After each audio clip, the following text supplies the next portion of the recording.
Hey, what's up everybody? Welcome back to the channel, Jump Rope to Freedom. In today's video, I'm going to be going over Jason Van Veldhuizen from Precision Striking's jump rope form in one of the latest workout videos that he put on his channel.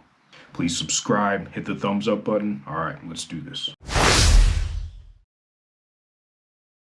All right, let's take a look at Jason's style. So the first thing I notice is that he's using, on the alternate footstep, he's using the 1/4 pound cross rope with the heavy handles. And this is something that a lot of people actually like to do. They think that the heavy handles are a little bit easier to control and that they are more resistant to sweat accumulating on the handles. So I think that's a pretty good strategy, what he's doing here as he goes into the double unders. One of the first things I notice about his double unders is that he kind of kicks up a little bit and he bends forward at the waist. You can see it right here a little bit, and his posture is not exactly straight. He's moving up and kipping up a little bit with his feet, which is causing, or with his knees rather, which is causing him to go forward at the hips, and so his back isn't straight. This is something that over time, since he's only doing a couple double unders there, over time it can cause you to become more tired if you're going for multiple double unders, so 50 to 100 in a row. Then it's going to make your exercise a lot less efficient. Now what he's doing here is a circuit, so he's not doing, it's a quick circuit, so he's not doing a lot of repetitions, but he's doing repetitions very quickly. So it's not gonna, essentially, it's not going to keep him from doing 30, I think double unders is what he's doing here. And again, you see him kind of moving forward at his upper body and bringing his knees up rather than jumping straight in the air. No disrespect to him, obviously he's in very good shape and he's a pretty talented jumper to be able to do the circuit he's doing, but that's something that I notice and that I would change. You want to jump straight up and down when you're doing double unders. So he goes into a side swing. Now he's going into the alternate footstep. One thing I notice about his form in general is that his left hand is higher than his right hand. You can see it, not so much with this view, but you can see it in the straight on right there. You can see that. I think that he's left-handed because when he opens his side swing up, you'll probably see it in a couple moves here with his side swing. When he opens his side swing up and starts jumping again, he opens with his left hand. See right there, he opens with his left hand. So I think he is a left hand dominant person, but I'm not really sure. I've never seen him fight. I don't know if he fights in the orthodox or the southpaw, or if he's actually left-handed or not. So more double unders there. And he goes back into the side swing. His side swings are good. What he's using his side swing here for is an active rest, which is a great way to use the side swing. You can use it in many different ways, but the active rest is a great way to use it. He goes back into the alternate footstep. There's not too much wrong with his form here other than he could probably keep his back a little bit more straight and he can even up his arms. His left arm is a lot higher than his right arm with this, with his form, which I think is a little bit, I think that nobody is completely symmetrical, but his is a pretty big difference here. You can really see as he goes into the double unders, you can see if you do a straight on shot that his left hand is much higher than his right. You can see it very clearly right there. And then as he transitions over to this view, you can still see it. But overall, I think his double unders are pretty good other than the kip and the lurch forward at the hips and at his waistline. I think his double unders are pretty good. A lot of respect to him. To be able to do a workout like he's doing here, you have to be in pretty good shape. In order to do any more than like 10 or 15 double unders, and in order to rotate the rope this quickly, you have to be in decent shape, and you can tell that he is, especially being able to do multiples of these sets. I think he does like 5 or 6 of these throughout this sequence. And you can tell that he's real tired, but he keeps moving forward and he keeps getting after it, which anytime you want to do a workout, when you get tired, that's the time where you want to push yourself the hardest. You can tell he's gassed, but he's still going for it. So we'll move into the double unders here. Again, I think that his form is pretty good. I think that one thing I like about it is he seems, even though he's moving forward at the waist a little bit like that, and you can tell that happens when you start getting tired with double unders. I know that that happens to me. But he is jumping straight up. He's not kicking his feet out or back, which is very good. I see a lot of people do double unders and they kick their feet back. So although his form could probably use a couple improvements that I talked about in the video a couple minutes ago, I think that overall his form on the double unders and on the alternate footstep is pretty good, especially considering how tired he is right now. Now, the other thing I noticed is that, as I talked about earlier, he is using the quarter-pound cross rope, and that's going to add a lot more intensity to a workout like this. He's not using a cable double under rope. This rope, over time, if you use it the way he's using it, and anyone who has the cross rope get lean set will tell you, it can really add up over time. So much props to him for being able to sustain this workout as we come to the end of it. And then at the end, he kind of does a jump up like that. I would not recommend doing that. It is going to increase your chance of injury. That little kick up like that with his knees, he brought his knees up. You definitely don't want to do that. That's gonna, for an experienced jumper like him, he can probably handle it because he's been jumping for a while. But for someone who's just starting, you never want to do a double under like that, because the higher you come off the ground, the more likely it is that you'll land wrong and twist your ankle. And so I'll get more into that as we go into the slow motion part of this video. All right, ladies and gentlemen, we're gonna break down what we just saw and start with the alternate footstep. As we look at this in real time, one thing that jumps out at me that I didn't see in the initial reaction is that he's putting his elbows back and his arms are more in a 90-degree angle. And I think the reason that he's doing this is it may just be part of his jump rope style, but I think the real reason he's doing this is because this rope is too long for him.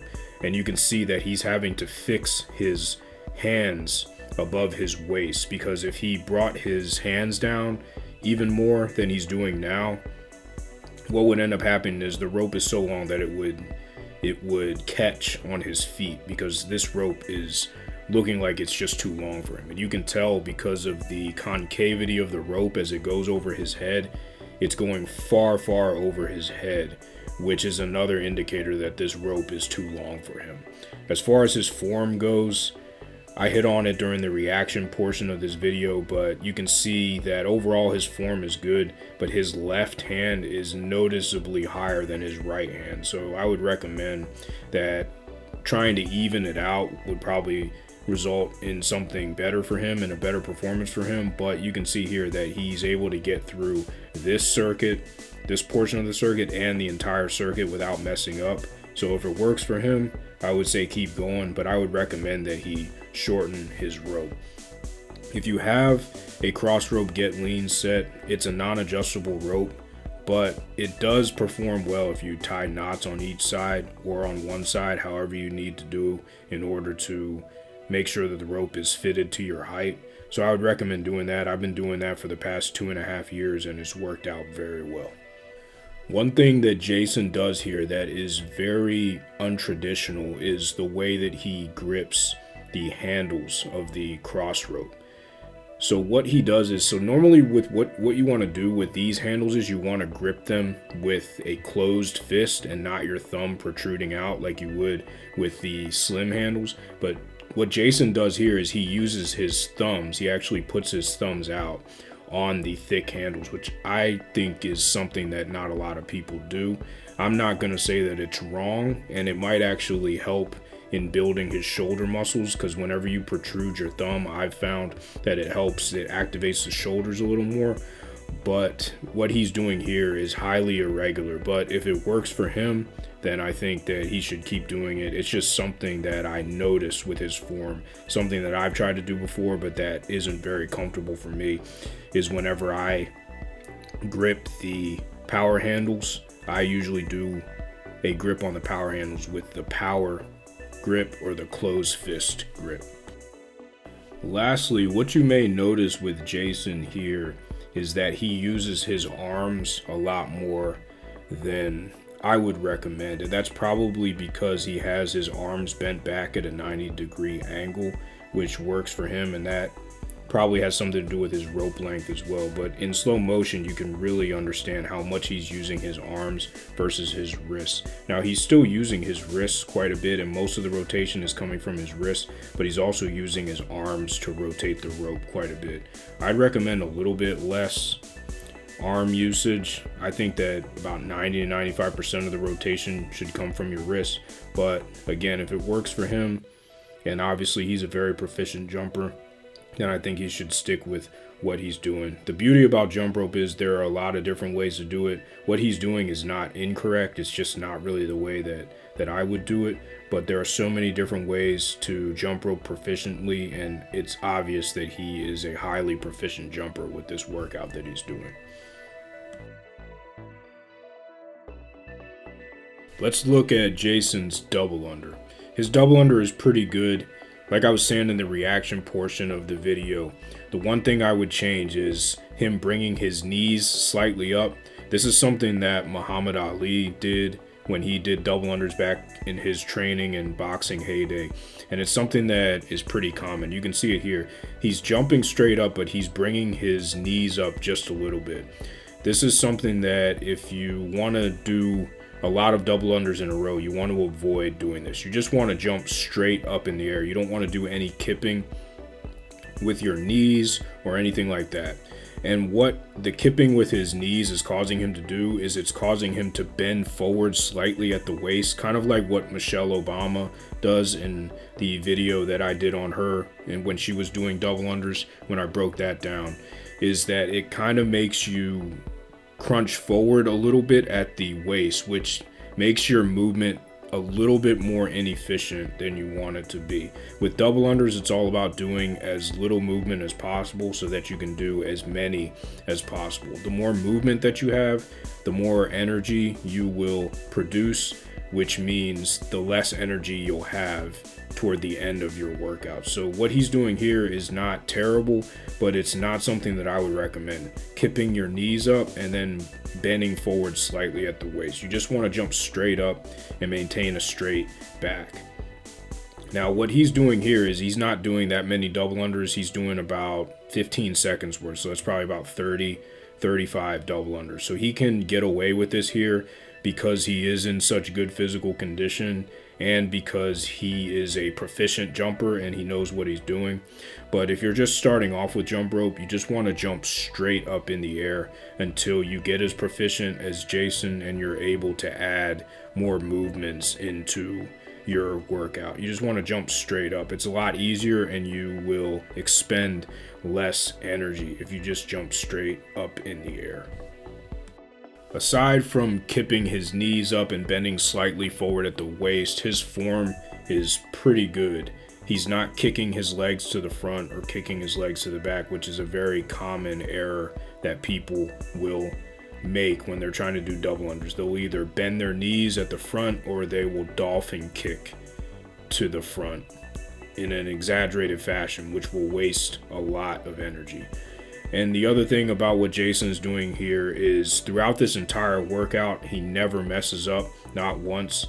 So that should tell you that his form is not terrible. It's actually pretty good. There are some things that could be better, but the fact that he's able to quickly do the alternate foot step and the double unders without messing up at all, and he's able to knock them out consecutively over the course of 6 or 7 minutes, should tell you that his form is good enough to make it through an intense workout like this. One final thing about his double unders, and we're in super slow motion here, and I have to point this out because this is more of a safety thing with jump rope than anything else that I would caution you against. So you can see here his double unders look decent. He's still doing the kipping forward a little bit more. This was his final repetition here, and you'll see that when he brings his knees up all the way on this last repetition, this is something that you never want to do, especially if you've just started jumping rope. And it's going to be here soon. He's bringing them up even more, but it's going to be this last repetition here. You never want to bring your legs up like that when you're doing double unders. Now for a professional like him, for someone who's been jumping rope and boxing for a long time, he can get away with something like this because he's probably done that hundreds of times and never injured himself, and he has his muscle memory down and he knows what he's doing. But if you've just started jumping rope, you never want to bring your feet up that high, because what you're doing is you're increasing the distance between your feet and the ground. And so what that will inevitably do is it will put you at greater chance of landing on your ankle wrong and breaking or twisting or spraining your ankle. Because if your ankles and your body are not used to this routine of jumping rope and you haven't gotten your body used to it yet, you're going to be much more susceptible to injury. So I would highly recommend against doing that last repetition, doing your double unders like that last repetition, like what he does, bringing your knees all the way up to your waist like that, so that you can avoid injury and so that you can stay in the game. The side swing, and Jason uses the side swing very well in this workout. What he uses it for is an active rest between the alternate footstep sets and the double under sets that he does. And you notice here that he's not jumping at all. And this is one of the best but lesser known features of the side swing, is that you can do it without jumping, and you can get in a good active rest, and you can keep your heart rate at a good measurement so that you're not going from high intensity all the way back down to basically a resting heart rate. Because your heart rate, as soon as you stop doing a high intensity exercise like what he was doing, it's going to start going back down immediately. So in order to burn more calories, in order to strengthen your heart, you want to keep your heart rate up at a good level while you're exercising, and that's what he's doing here. And you can do the side swing without jumping just the way he's doing it here, and it ends up keeping your heart rate not as high as it was with the alternate footstep and the double under, but it keeps it high enough, and that's why we call it an active rest. So as far as his form with his side swing goes, there's no problem at all. What he's doing is a double side swing, so he's using both sides. I think that he's left-handed, but I'm not sure. But he's doing a side swing double. And so this shows that he's very proficient at both using the side swing from his right side and his left side. And I've seen a lot of people do the side swing, let's just say incorrectly, in more of a mechanical way. His side swing is very fluid and he keeps the rope moving at a very good rate. So I have no issues with his side swing whatsoever. His side swing is very good and he has very good form with his side swing.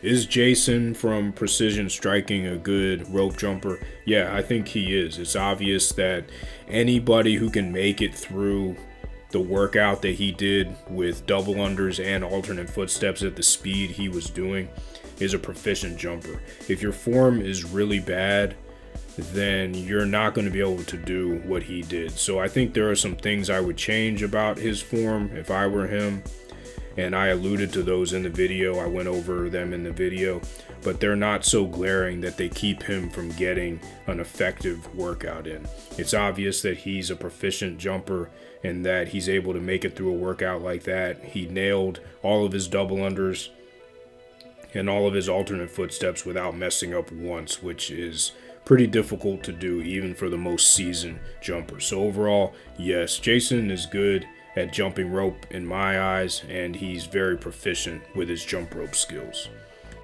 Thanks a lot for tuning into this video today. There's a couple videos coming in on the side and a subscribe button if you want to subscribe and check out more videos on this channel. Please follow me on Instagram and Facebook at Jump Rope Veteran, and share the channel with your family and friends. I appreciate the support.